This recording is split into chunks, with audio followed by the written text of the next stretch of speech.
Hello everyone, how are you all? I hope you all are fit and fine. So let's start today's video.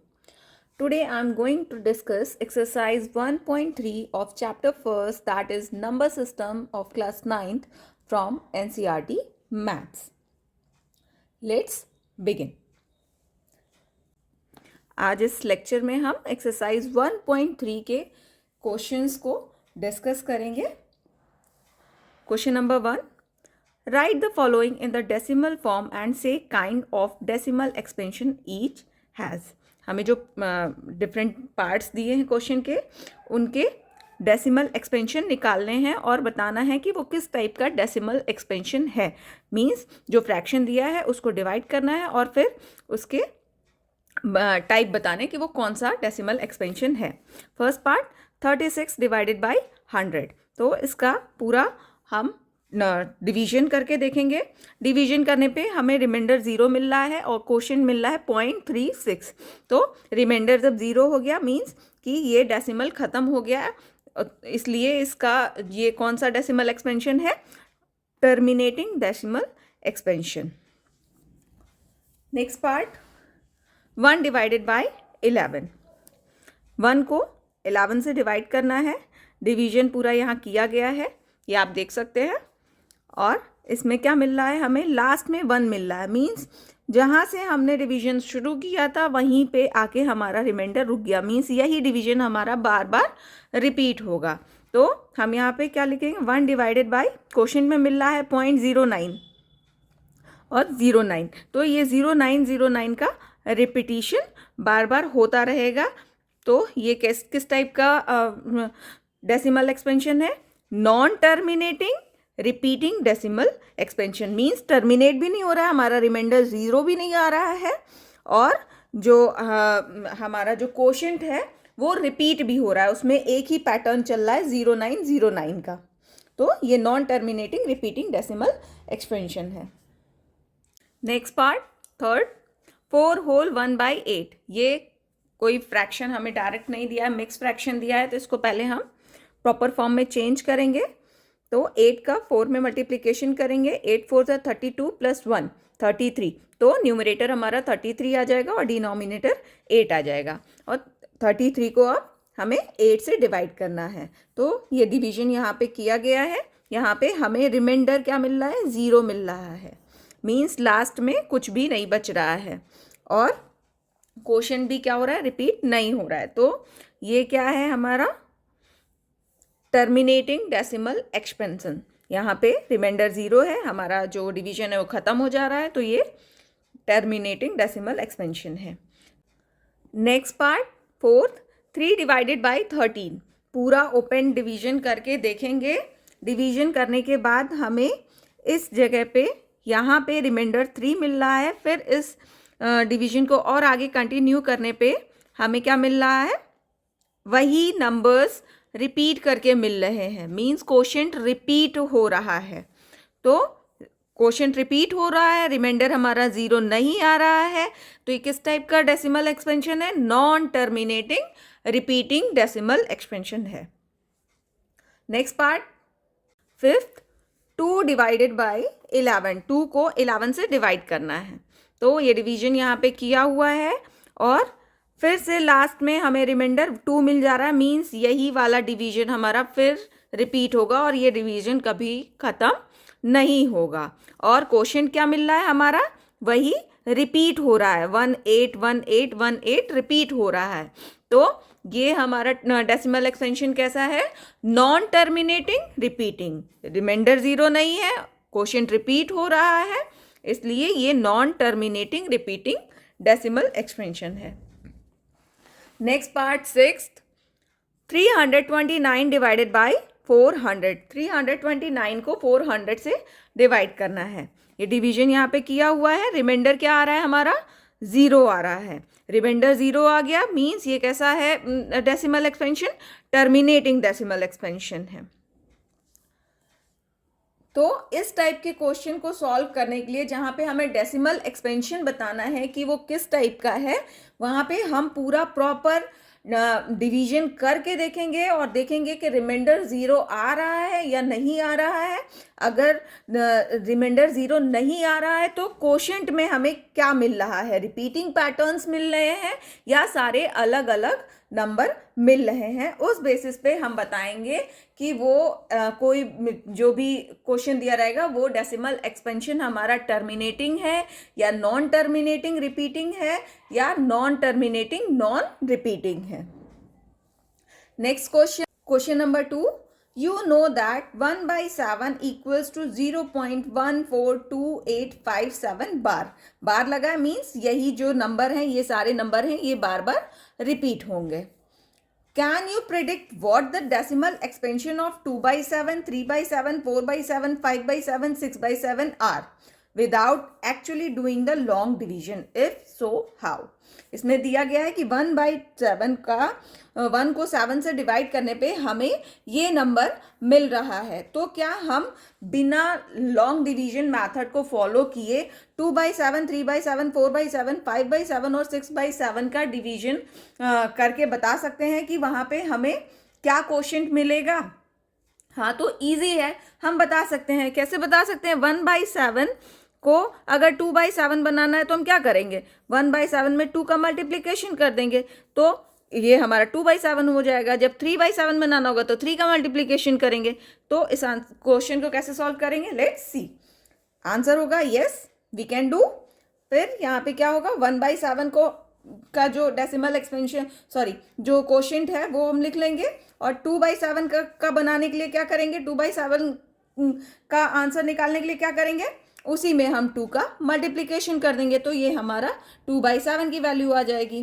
फिर 3/7 की value निकालने के लिए हम 1/7 में 3 का मल्टीप्लिकेशन कर देंगे तो हमारी 3/7 की वैल्यू आ जाएगी। इसी तरीके से हम 4/7 की वैल्यू निकालने के लिए 1/7 में 4 का मल्टीप्लिकेशन करेंगे और 4/7 की वैल्यू निकाल लेंगे।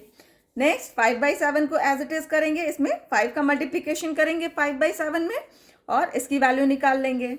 और 6/7 को भी इसी तरीके से करेंगे, 6 का मल्टीप्लिकेशन 1/7 में कर देंगे और उसकी वैल्यू निकाल लेंगे। तो इस तरीके से क्वेश्चन करने के लिए अगर दिए जाए तो हमारा न्यूमरेटर अलग है, डिनोमिनेटर सब में सेम है, तो न्यूमरेटर की मल्टीप्लिकेशन, जो भी न्यूमरेटर हमसे पूछ रहा है उसका मल्टीप्लिकेशन पूरे फ्रैक्शन में कर देंगे।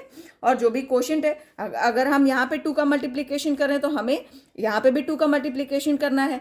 ये मैथ्स का रूल है कि अगर 2 का मल्टीप्लिकेशन लेफ्ट हैंड साइड पे होगा तो वो राइट हैंड साइड पे भी हो जाएगा। तो इसी तरीके से हम आंसर्स को निकाल लेंगे। Next question number 3, express the following in the form of p by q where p and q are integers and q is not equals to 0। हमें जो क्वेश्चन दिया गया है उसे p by q के फॉर्म में लिखना है जिसमें q 0 नहीं होगा और p और q इंटीजर्स होंगे। ऐसा क्वेश्चन हम इंट्रोडक्शन में कर चुके हैं। यहाँ पे 0.6 बार दिया है, बार मीन्स यहाँ पे 6 का रिपीटिशन हो रहा है, तो इसको पहले हम ओपन फॉर्म में लिख लेंगे। फिर जो टर्म है उसको हम x मान लेंगे। सिंस यहाँ पे सिंगल टर्म पे बार है तो यहाँ पे किस नंबर से मल्टीप्लाई होगा, 10 से। बोथ साइड हम 10 से मल्टीप्लिकेशन करेंगे, तो जब इस वाली इक्वेशन 1 में 10 से दोनों साइड पे मल्टीप्लिकेशन करेंगे तो हमारा लेफ्ट हैंड साइड आ जाएगा 10x। और जब इसमें हम 10 का मल्टीप्लिकेशन करेंगे, यहाँ पे एक बार ओपन करके दिखा दे रहे हैं कि यहाँ पे जब 10 का मल्टीप्लिकेशन करेंगे तो यहाँ पे क्या आ जाएगा हमारा 10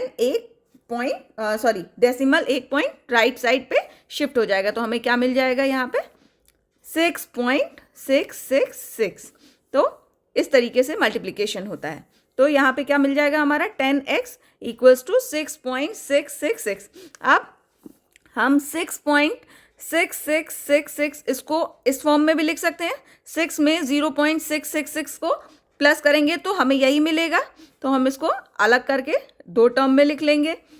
फिर 10x इक्वल्स टू 6 प्लस ये वाली टर्म हमने यहाँ पे क्या मानी थी, x मानी थी, तो इसको x यहाँ लिख सकते हैं। फिर इसको सॉल्व करेंगे, x इधर जाएगा तो 10x में से x माइनस होगा, यहाँ पे 9x आ जाएगा। 9x इक्वल्स टू 6 हो गया, तो x इक्वल्स टू क्या हो गया 6/9 विच इज इक्वल्स टू 2/3। तो यहाँ पे 0.6 की वैल्यू, 0.6 बार की वैल्यू हमारी p बाई क्यू के फॉर्म में क्या है 2/3। इस तरीके से इस क्वेश्चन को सॉल्व करते हैं। नेक्स्ट पार्ट 0.47 बार, इसमें बार लगा है हमारा किस पे, सिर्फ और सिर्फ 7 पे, 4 पे नहीं लगा है, सिर्फ 7 पे लगा है। तो इसको ओपन फॉर्म में लिख लेंगे, 7 पे लगा है तो 7 का रिपीटिशन हो रहा है, यहाँ क्या आ जाएगा 0.47777। अब इस टर्म को हम x मान लेंगे, सिंगल टर्म पे बार लगा हुआ है तो 10 से मल्टीप्लीकेशन होगा बोथ साइड पे, 10 से मल्टीप्लीकेशन होने पे क्या आ जा रहा है 10x इक्वल्स टू 4.777।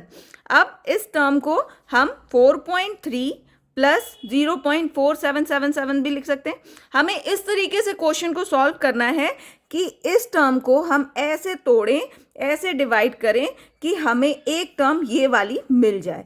तो इसको हम कैसे, इसको जब हम इसमें चेंज करेंगे तो कैसे करेंगे, इसको करने के लिए अगर डायरेक्टली नहीं समझ में आ रहा है तो इजी वे है, यहाँ पे दिया है 4.777, इसमें से हम 0.4777 इसको माइनस कर देंगे तो यहाँ क्या मिलेगा, ये भी 7 होगा तो यहाँ 0 0 0 और यहाँ पे 3 मिल जाएगा और यहाँ पे 4 मिल जाएगा।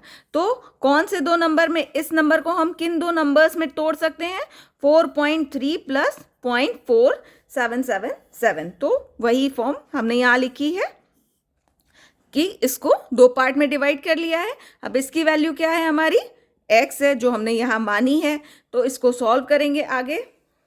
सॉल्व करने के बाद 10x में से x माइनस होगा, 9x बचेगा, 9x equals to 4.3, x equals to 4.3 divided by 9, तो x की वैल्यू क्या आ जाएगी हमारी 43/90। नेक्स्ट पार्ट 0.001 पे हमें 3 नंबर्स पे हमारे बार लगा हुआ है। पहले तो हम इसको ओपन फॉर्म में लिख लेंगे, बार इन पे लगा है तो ये तीनों नंबर का जो पैटर्न है वो रिपीट हो रहा है। इसको फिर x मान लेंगे, 3 नंबर पे बार लगा है तो हम किस नंबर से मल्टीप्लिकेशन करेंगे, 1000 से। 1000 से पूरे टर्म में मल्टीप्लिकेशन करने पे हमें क्या मिल जाएगा 1000x, और यहाँ पे 1000 से मल्टीप्लिकेशन हो रहा है तो पॉइंट कितने नंबर शिफ्ट होगा राइट हैंड साइड पे, 3 पॉइंट शिफ्ट होगा। तो ये कहाँ आ जाएगा, ये टर्म क्या हो जाएगी हमारी 001.001001, ये ऐसे आगे बढ़ता जाएगा।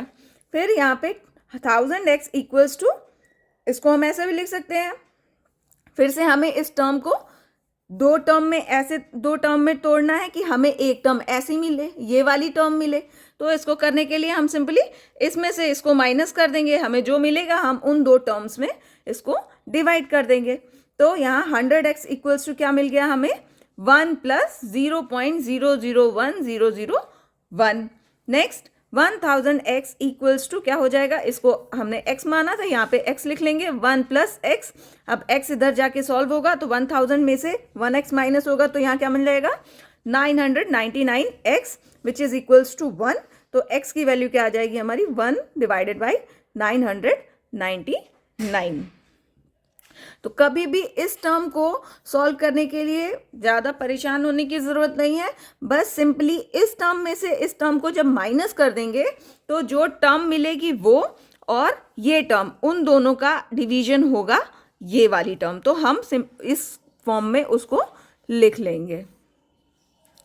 Next question, question number 4, express 0.9999 in the form of p/q, are you surprise by your answer. जो अभी हमने इससे पहले क्वेश्चन सॉल्व किया है इसको भी उसी तरीके से सॉल्व करना है।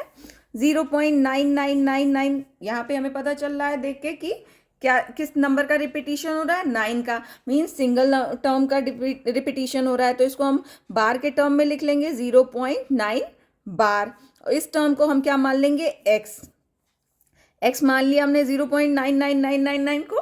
फिर सिंगल टर्म का रिपीटिशन हो रहा है, सिंगल टर्म पे बार लगा है तो हम पूरी इक्वेशन में किस नंबर से मल्टीप्लाई करेंगे, 10 से मल्टीप्लाई करेंगे। तो लेफ्ट हैंड साइड पे आ जाएगा हमारा 10x, राइट हैंड साइड पे आ जाएगा 10 इंटू 0.99 इस तरीके से। फिर इसको आगे जब सॉल्व करेंगे 10 से मल्टीप्लीकेशन हो रहा है, मीन्स जो हमारा डेसिमल है वो शिफ्ट होगा राइट हैंड साइड पे। तो यहाँ क्या मिलेगा हमें 10x इक्वल्स टू 9.999। अब फिर से इसको हमें दो टर्म में तोड़ना है, जिसमें कि एक टर्म हमारी ये होगी और दूसरी टर्म जो भी आएगी। तो इसमें से इस नंबर को माइनस कर देंगे तो बचेगा 9। तो इस टर्म को किन दो टर्म्स में हम तोड़ सकते हैं, 9 प्लस 0.999। तो यहाँ पे क्या आ जाएगा, 10x इक्वल्स टू 9 प्लस 0.999। और इसको सॉल्व करेंगे तो यहाँ पे इसकी वैल्यू x दी है, तो 10x इक्वल्स टू क्या आ जाएगा, 9 प्लस x, x इधर जाएगा सॉल्व होके, तो क्या आएगा 9x इक्वल्स टू 9। तो x की वैल्यू क्या आ गई हमारी 1। तो इसमें क्या है, हमें आंसर में क्या मिल रहा है, 1 मिल रहा है, जिसको हम अगर p बाई क्यू के फॉर्म में लिखें तो इसकी वैल्यू क्या होगी, 1/1। तो ये क्या है, एक ऐसा आंसर है जिसमें p और q की वैल्यू दोनों सेम है। Next question, what can the maximum number of digits be in the repeating block of digits in the decimal expansion of 1/17? Perform the division to check your answer. इसमें हमसे क्या पूछा जा रहा है कि 17 से 1 को डिवाइड करने पे हमें मैक्सिमम कितने नंबर मिल रहे हैं जिनका रिपीटिशन हो रहा है। और ये पूरा रिपीटिशन डेसिमल एक्सपेंशन दिखाने के लिए हमें पूरा लॉन्ग डिवीजन मेथड फॉलो करना है। तो पहले डिवीजन देखते हैं। यहाँ पे डिवीजन कर रखा है, 17 से 1 को डिवाइड किया है। फर्स्ट टाइम में 1 डिवाइड नहीं होगा, छोटा नंबर है तो पॉइंट लगा के 0 लगाया। फिर सिंगल टाइम में नहीं डिवाइड होगा, 10 भी छोटा हो रहा है तो यहाँ पे 0 लगा के फिर एक और 0 लगा के फिर इसको डिवीजन को आगे कंटिन्यू किया है। ये पूरा डिवीजन इस तरीके से हमारा कंटिन्यू होता जा रहा है, चलता जा रहा है, चलता जा रहा है, चलता जा रहा है। और फिर लास्ट में हमें यहाँ पे इतनी लंबी डिवीजन करने के बाद फिर यहाँ पे क्या मिल रहा है, हमें 1 मिल रहा है। तो फिर से हमारा यही डिवीजन रिपीट होता जा रहा है। तो यहाँ पे जो हमारा जो रिपीटिशन कितने ब्लॉक का पूछा, सुने कितने नंबर्स कितने डिजिट्स का रिपीटिशन हो रहा है, तो ये जो नंबर्स हैं इनका रिपीटिशन हमारा बार बार होगा। क्यों? क्योंकि ये डिवीजन खत्म नहीं हो रहा है, फिर से हमें 1 मिल जा रहा है, यहाँ पे ये 1 यहाँ पे फिर मिल जा रहा है। तो ये जो पूरा डिवीजन है ये फिर से आगे बढ़ेगा और फिर लास्ट में हमें फिर 1 मिलेगा, फिर वही बार बार यही रिपीट होता रहेगा। तो ये जो क्वेश्चन में हमारा नंबर दिया है 0.08823529411764 इन नंबर्स का बार बार रिपीटिशन होगा। तो ये कितने नंबर हैं, 1 2 3 4 5 6 7 8 9 10 11 12 13 14 15 16।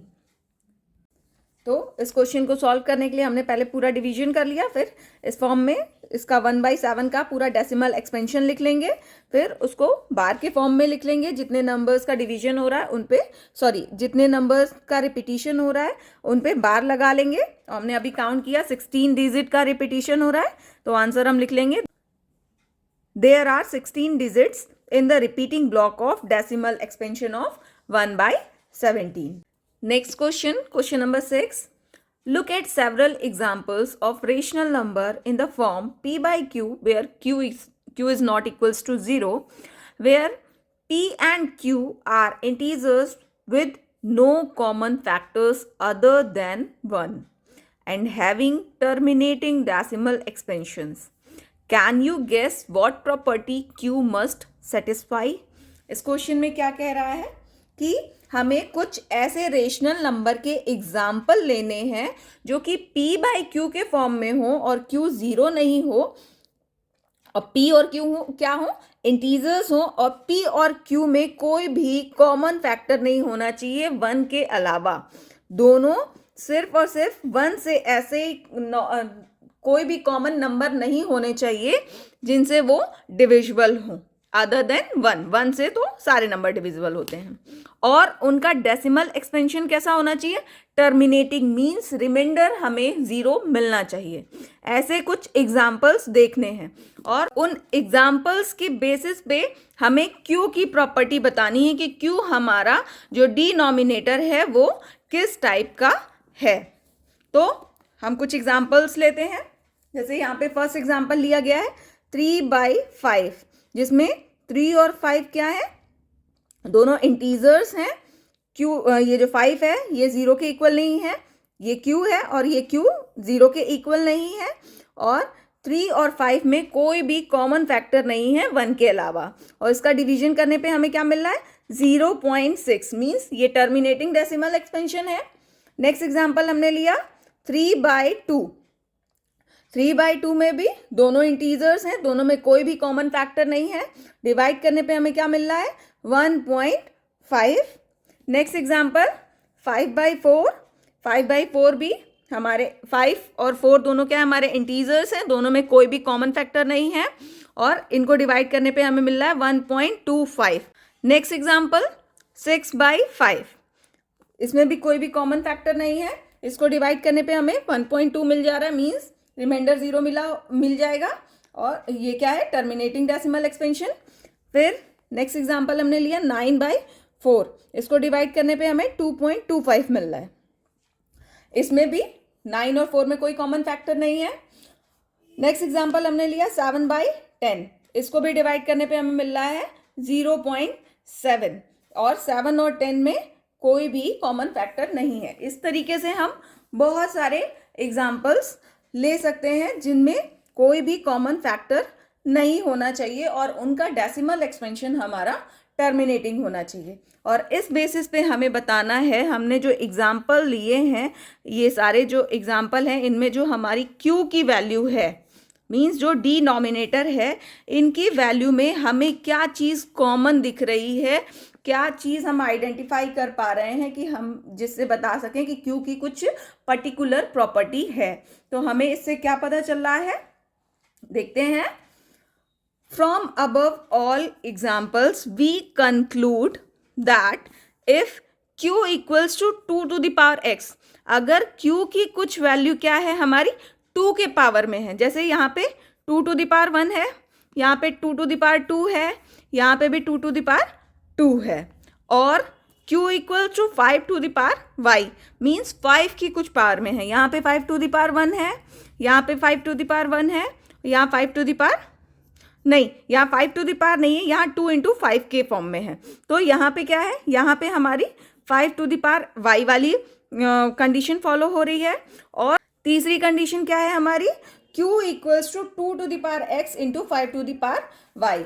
Q किस फॉर्म में हो, 2 और 5 की कुछ पार्ट्स के प्रोडक्ट के फॉर्म में हो। तो इससे हम क्या कंक्लूड कर पा रहे हैं कि Q हमारा अगर या तो 2 की कुछ पावर के फॉर्म में हो, 5 की कुछ पावर के फॉर्म में हो, या फिर 2 और 5 के प्रोडक्ट के कुछ पावर के फॉर्म में हो, तो उस टाइम पे हमारा जो डेसिमल एक्सपेंशन कैसा मिल रहा है, टर्मिनेटिंग डेसिमल एक्सपेंशन मिल रहा है। तो इस क्वेश्चन को इस तरीके से सॉल्व करेंगे। पूरा हम खुद से एग्जाम्पल ले लेंगे, जो हमसे कंडीशन कही गई है उस बेसिस पे एग्जाम्पल ले लेंगे, और एग्जाम्पल को सॉल्व करने के बाद हम बताएंगे कि Q की क्या कंडीशन है, सारे एग्जाम्पल्स को देखते हुए हम Q के बारे में क्या कंक्लूड कर सकते हैं। Next question number 7, right 3 numbers whose decimal expansions are non-terminating, non-repeating और recurring। 3 एग्जाम्पल ऐसे बताने हैं जिनका डेसिमल एक्सपेंशन हमारा नॉन टर्मिनेटिंग हो और नॉन रिपीटिंग हो। ये क्वेश्चन हमने इंट्रोडक्शन में किया था। इसका सिंपल सा आंसर है कि डेसिमल एक्सपेंशन अगर हमसे नॉन टर्मिनेटिंग नॉन रिपीटिंग कह रहा है, तो हम रेंडमली कोई भी नंबर लिख सकते हैं इस फॉर्म में कि उनका डेसिमल एक्सपेंशन के फॉर्म में इस तरीके से लिखेंगे कि वो टर्मिनेट ना हो रहे हो और उनमें रिपीटिशन ना हो रहे हो। तो यहाँ पे हमने आंसर क्या लिखा है एग्जाम्पल 1 में 0.606000600, यहाँ पे आप 5 लिख सकते हैं, 4 लिख सकते, कोई भी नंबर लिख सकते हैं जो कि टर्मिनेट ना हो रहा हो और रिपीट ना हो रहा हो। नेक्स्ट एग्जाम्पल हमने लिखा 0.03203200320000। तो यहाँ पे भी कोई नंबर ऐसा नहीं है, कोई पैटर्न ऐसा नहीं है कि हमारा रिपीट हो रहा हो और हमारा जो एक्सपेंशन है वो टर्मिनेट भी नहीं हो रहा है। नेक्स्ट एग्जाम्पल 0.10100010001000, इसी तरीके से ये आगे बढ़ता जाएगा। ये वाला भी डेसिमल एक्सपेंशन हमारा टर्मिनेट भी नहीं हो रहा और रिपीट भी नहीं हो रहा है। तो इस तरीके से हम अनगिनत नंबर लिख सकते हैं जो कि नॉन टर्मिनेटिंग और नॉन रिपीटिंग हो। उसमें कुछ भी कैलकुलेशन करने की ज़रूरत नहीं है, बस ये ध्यान रखना है कि जो भी डेसिमल एक्सपेंशन हम लिख रहे हैं वो कहीं भी टर्मिनेट नहीं होना चाहिए, मीन्स वो पूरा इसी तरीके से आगे नंबर कंटिन्यू होना चाहिए और उसमें कोई भी पैटर्न रिपीट नहीं होना चाहिए। तो यही हमारा आंसर है। इसका आंसर कुछ भी हो सकता है अकॉर्डिंग टू द पर्सन जो भी लिखना चाहे। Next question number 8, find 3 different irrational numbers between the rational number 5/7 and 9/11। जैसे हमने क्वेश्चन किया थे लास्ट एक्सरसाइजेस में कि हमें दो नंबर्स के बीच में, दो रेशनल नंबर के बीच में रेशनल नंबर फाइंड आउट करने थे। अब यहाँ पे हमें दो रेशनल नंबर के बीच में क्वेश्चन में जो दिया है 3 इरेशनल नंबर फाइंड आउट करने हैं। यहाँ पे भी वही कंडीशन है कि इन दोनों नंबर्स के बीच में हम बहुत सारे नंबर, इरेशनल नंबर बता सकते हैं। कैसे करेंगे इसको? पहले पूरा ओपन करके जो फ्रैक्शन दिए हैं उनको डिवाइड करके देख लेंगे। डिवाइड करने पे हमें क्या मिल रहा है? 7 से 5 को डिवाइड करने पे हमें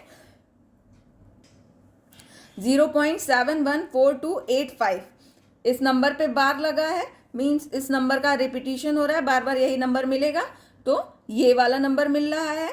और 9 को 11 से डिवाइड करने पे हमें 0.81 बार मिल रहा है, मीन्स 81 जो नंबर है इसका रिपीटिशन हो रहा है।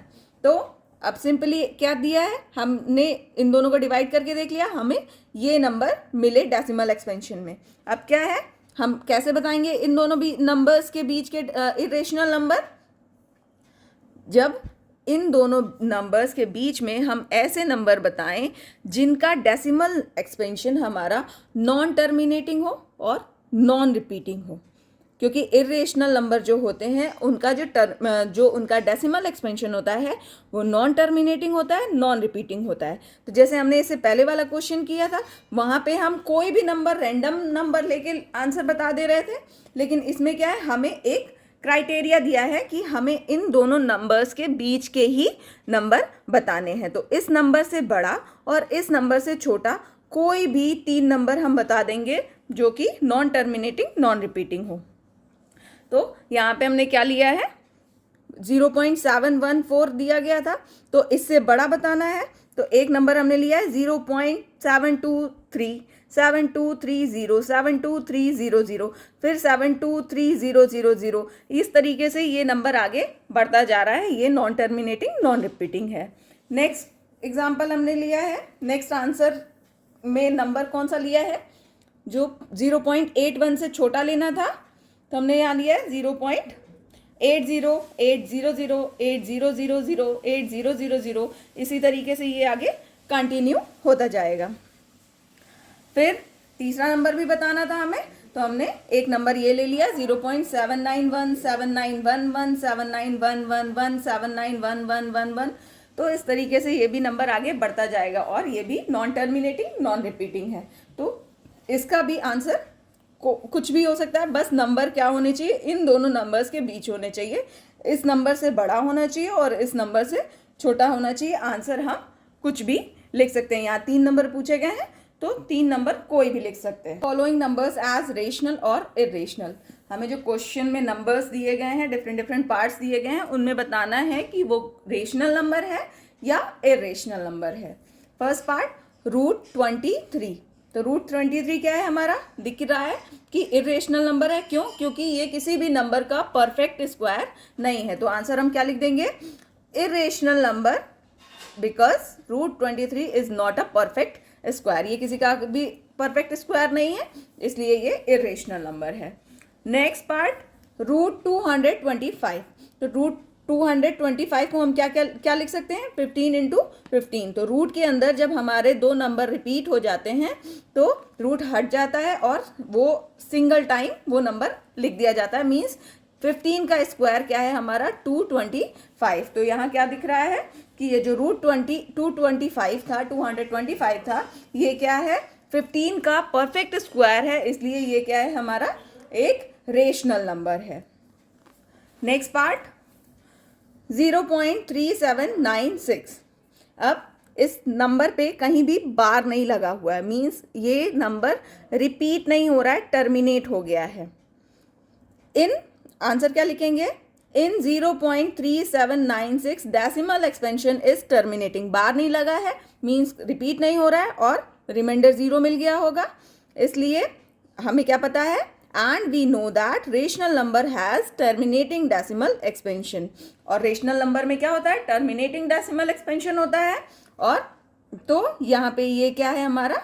0.3796 क्या होगा? हमारा रेशनल नंबर होगा। नेक्स्ट फोर्थ पार्ट 7.478 और ये क्या है? आगे बढ़ता जा रहा है। यहाँ पे हम क्या देख रहे हैं क्वेश्चन में? हमारा जो 478 है ये पैटर्न रिपीट हो रहा है, मीन्स इसको हम और किस फॉर्म में लिख सकते हैं? 7.478 बार लगा है, मीन्स ये डेसिमल एक्सपेंशन क्या है? Non terminating repeating. तो non terminating repeating decimal expansion किसका होता है? रेशनल नंबर का। तो यहाँ आंसर हम क्या लिख देंगे? Since decimal expansion is non terminating repeating, therefore 7.478 is a rational number. Next part, fifth 1.1011001000100001 इसी तरीके से ये नंबर कंटिन्यू होता जा रहा है और नंबर में किसी भी तरीके का कोई भी पैटर्न रिपीट नहीं हो रहा है। और जब नंबर हमारा रिपीट नहीं होता है और टर्मिनेट नहीं होता है तो ये कैसे नंबर्स में मिलता है हमें? इरेशनल नंबर में। तो आंसर हम क्या लिख देंगे? Since decimal expansion is non terminating non repeating, therefore it is an irrational number. Now thank you everyone, this is all about exercise 1.3. If this video is useful for you, then please like, subscribe and share this video. And if you have any difficulty regarding concepts, then please go to my channel and playlist for introduction video of this exercise. Thank you.